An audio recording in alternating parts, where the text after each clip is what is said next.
Sir ರಾಜ್ಯ ಸರ್ಕಾರ ಈಗ ಕೆಲವೊಂದು ಕೇಸನ್ನು 55 ಕೇಸ್ಗಳನ್ನ ಅಪ್ಪ ಸರ್ಕಾರ ಇದೆ ಅಂತೀರಾ ನೀವು? ಈ ರಾಜ್ಯದಲ್ಲಿ ಸರ್ಕಾರ ಇದೆಯಾ? ಸರ್ಕಾರ ಇದೆ ಅಂತ ನೀವು ನಿರೀಕ್ಷೆ ಮಾಡ್ತೀರಾ? ಇದೊಂದು ತೊದಲು ಗೊಂಬೆ ಸರ್ಕಾರ. ಇದು ಯಾವಾಗ ತಗೊಳ್ತದೋ ಗೊತ್ತಿಲ್ಲ. ಇದು ತೊದಲು ಗೊಂಬೆ ಸರ್ಕಾರ. ಇದು ಯಾಕೆ ಈ ಮಾತು ಹೇಳ್ತೀನಿ ಅಂದರೆ, ನಾನು ಕೂಡ 7 ಬಾರಿ ಶಾಸಕನಾದವನು, ಮತ್ತು 5-6 ಬಾರಿ ಮಂತ್ರಿ ಆದವನು. ರಾಜ್ಯದ ಆಗುವಗಳ ಬಗ್ಗೆ ತುಂಬ ಹತ್ತಿರದಿಂದ ಬಲ್ಲವನಾಗಿದ್ದೇನೆ. ಆದರೆ ಇಂಥ ನಿರ್ಲಿಪ್ತ ಸರ್ಕಾರವನ್ನು ನಾನು ನೋಡಿಲ್ಲ. ಇದೊಂದು ಸರ್ಕಾರ ಅಲ್ಲ, ಇದು ನಿಂತ ನೀರಾಗಿದೆ. ಈ ಸರ್ಕಾರದಲ್ಲಿ ಇಚ್ಛಾಶಕ್ತಿ ಕೊರತೆ ಇದೆ. ಬಡವರನ್ನು, ಸಾಮಾನ್ಯರನ್ನು ಇಂಥ ಸಂದಿಗ್ಧ ಪರಿಸ್ಥಿತಿಯಲ್ಲೂ ಎಲ್ಲೋ ಒಂದು ಕಡೆ ಅವ್ರದ್ದೇ ಆದಂಥ ಒಂದು ಕೆಲವು ಟಾಸ್ಕ್ಗಳನ್ನ ಹಾಕ್ಕೊಂಡು ಜನರನ್ನು ದಾರಿ ತಪ್ಪಿಸ್ತಕ್ಕಂಥ ಪಾಪದ ಕೆಲಸವನ್ನು ಮಾಡ್ತಾ ಇದ್ದಾರೆ. 52 ಕೇಸ್ಗಳಲ್ಲಿ ಅದನ್ನೆಲ್ಲವನ್ನ ರಾಜಕೀಯ ದುರುದ್ದೇಶಕ್ಕೋಸ್ಕರ ಮಾಡಿದ್ದು, ಅದಕ್ಕೆ ವಾಪಸ್ ತಗೊಂಡಿದ್ದೀವಿ. ಒಂದು ನಿಮಿಷ, ಅವ್ರ ತಲೆಯಲ್ಲಿ ಏನಿದೆಯೋ ಗೊತ್ತಿಲ್ಲ. DK ಶಿವಕುಮಾರ್ ಭಾವನೆ ಏನಿದೆಯೋ ಗೊತ್ತಿಲ್ಲ. ಸರ್ಕಾರ ನಿಂತ ನೀರಾಗಿದೆ. ಈ ಸರ್ಕಾರದಲ್ಲಿ ಏನು ಉಳಿದಿಲ್ಲ. ಜನ ಇದಕ್ಕೆಲ್ಲವನ್ನು ಕೂಡ ಉತ್ತರ ಕೊಡೋ ಕಾಲ ಬರ್ತಾ ಇದೆ. ಒಂದು ಯಾರ್ಯಾರು ವೈಲೈಕೆ ಅನ್ನೋದಕ್ಕಿಂತ ಹೆಚ್ಚಾಗಿ ಪ್ರಪಂಚಕ್ಕೆ ಗೊತ್ತಿದೆ ಅವ್ರು ಮಾಡ್ತಾ ಇರ್ತಕ್ಕಂಥ ಪಾಪದ ವ್ಯವಸ್ಥೆ. ಆ ಪಾಪದ ವ್ಯವಸ್ಥೆಗೆ ಪ್ರಾಯಶ್ಚಿತ್ತನೂ ಕೂಡ ಆಗ್ತದೆ.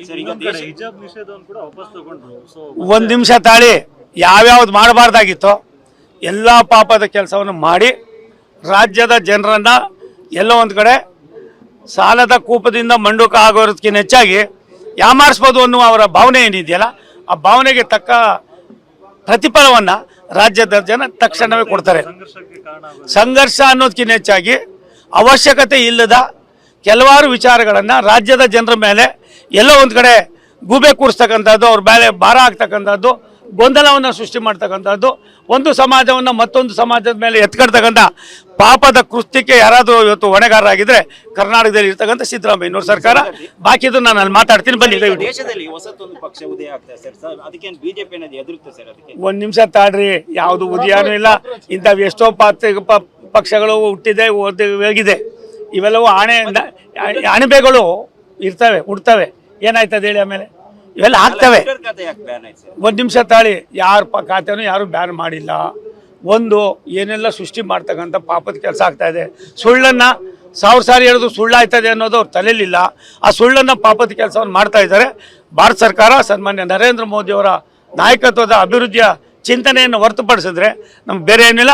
ಈ ದೇಶವನ್ನು ವಿಶ್ವದ ಭೂಪಟದಲ್ಲಿ 2ನೇ ಸ್ಥಾನಕ್ಕೂ 1ನೇ ಸ್ಥಾನಕ್ಕೆ ತಗೊಂಡು ಹೋಗ್ಬೇಕು ಅನ್ನೋದು ನಮ್ಮ ನಾಯಕರ ಒಂದು ಇಚ್ಛಾಶಕ್ತಿ ಆಗಿದೆ. ಪೇಪರ್ ಲೀಕ್ ಬಗ್ಗೆ ಒಂದು ಕೆಲವು ಸಂದರ್ಭ ಇದು ಆಗಬಾರ್ದಾಗಿತ್ತು, ಆಗಿದೆ. ಅದಕ್ಕೆ ಯಾವ ರೀತಿ ಪ್ರಾಯಶ್ಚಿತ್ತವಾಗಬೇಕು, ಅದಕ್ಕೆ ಯಾವ ರೀತಿ ಶಿಕ್ಷೆ ಆಗಬೇಕು, ಎಲ್ಲವನ್ನು ಕೂಡ ಭಾರತ ಸರ್ಕಾರ ಮಾಡ್ತಾ ಇದೆ. ಅಲ್ಲಿ ಬನ್ನಿ ಮಾತಾಡ್ತೀನಿ. ಒಂದು ನಿಮಿಷ ತಾಳಿ.